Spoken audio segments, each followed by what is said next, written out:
omukazi bw'afuna olubuto abeera n'essaawa 72 okulugyamu ng'akozesa obweke n'abeera n'emyezi 3 okulugyamu ng'akozesa enkola endala.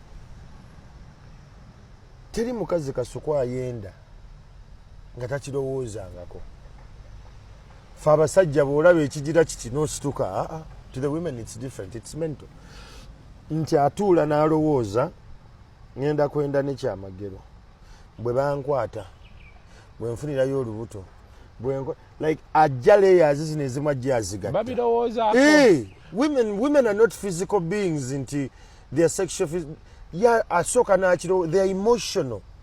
N'atunuulira omusajja ono n'amanya muzannya ntya, mukkiriza ntya.